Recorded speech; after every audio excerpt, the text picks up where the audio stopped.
bagaimana kalau tanah wakaf itu digunakan untuk kepentingan pribadi, Ustadz, tidak sesuai dengan wasiat wakifnya, Ustadz? Monggo, Ustadz. Terima kasih pemirsa yang berbahagia. Ya, ini banyak kasus ini. Karena ini banyak kasus karena pertama persoalannya kadang-kadang pendataan ya, masalah registrasi wakaf itu yang tidak jelas ya. Aktenya, ikrarnya dan sebagainya, sehingga mungkin juga masyarakat belum teredukasi secara baik ya, bahwa wakaf itu tidak boleh diakuisisi ya, apalagi ya itu kan tadi hadisnya sudah jelas. Maka ini banyak kasus di masyarakat. Yang jelas bahwa kalau kita lihat hadisnya Nabi tadi itu, bahwa indikasi wakaf itu kan tidak bisa diakuisisi oleh perorangan, nah, kan tidak bisa. Maka di situ nadir punya hak.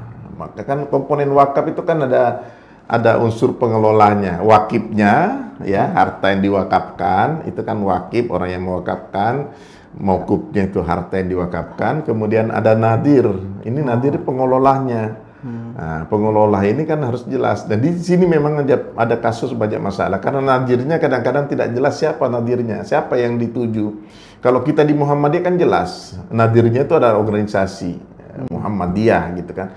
Apapun wakaf itu atas nama Muhammadiyah, jadi tidak bisa sekalipun di lapangan juga terjadi seperti itu, dimanfaatkan secara pribadi, dikaburkan oleh masyarakat. Jadi tidak bisa wakaf itu dimanfaatkan dengan kondisi apapun untuk kepentingan pribadi ya. Tidak boleh. Tidak boleh. Yang bisa itu sebenarnya wakaf itu boleh mungkin kalau lantas dipindahkan ke tempat lain untuk lebih bermanfaat, itu kan lebih bermanfaat, sehingga kemanfaatannya itu jelas, tapi kemanfaatannya bukan untuk pribadi, untuk umum. Contohnya umpamanya UAD atau UMY gitu kan, itu kan tanah wakaf. Pembangunan tiba-tiba rektornya mengakuisisi untuk kepentingan pribadi, nggak boleh, itu kepentingan. Oleh karena itu namanya itu adalah namanya wakaf untuk persyarikatan.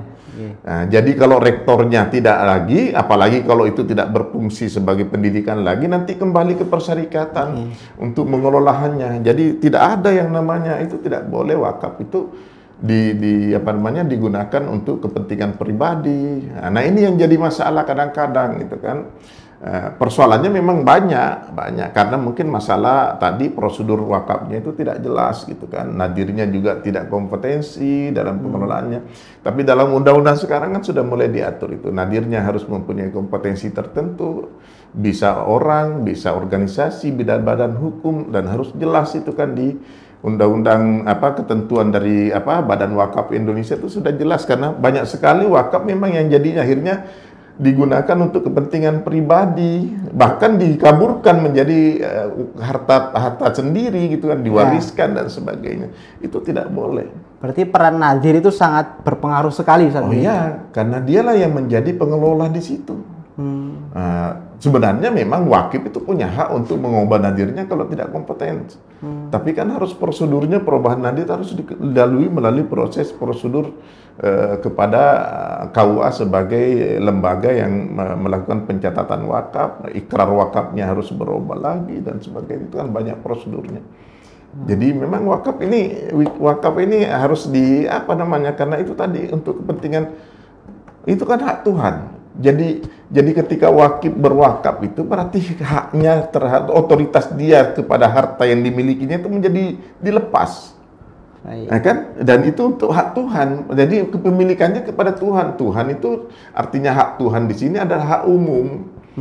Hak umum. Jadi ahli waris sendiri tidak punya hak semestinya untuk menarik wakafnya. Nah, ini banyak kasus yang terjadi gitu kan. Karena mungkin persoalannya tidak dibicarakan secara baik dalam keluarga, maka ketentuan itu wakaf itu kan harus menjadi milik penuh dan hartanya tertentu. Kenapa? Karena itu nanti kalau sudah diwakafkan, sudah terjadi ikrar wakaf, apalagi kalau sudah diaktekan, tujuannya wakafnya sudah jelas, maka tidak bisa kita menarik wakaf itu, karena itu menjadi kepemilikannya itu pindah kepada pemilikan Tuhan kan, Allah itu kan, bukan lagi dia. Oleh karena itu habas In syi'ta habbasta aslaha kan. Wa Watasaddaqta biha. Itu ditahan itu. Jadi jangan dimiliki oleh orang, kan itu hak Tuhan yang punya. Yang bisa itu memanfaatkan hasilnya. Boleh dimanfaatkan hasilnya untuk apa. Dan itu seperti itulah yang terjadi di umum pengelolaan wakaf yang bagus ya. Memang di Indonesia ini masih banyak kasus tentang pengelolaan wakaf yang dilakukan secara pribadi. Secara pribadi.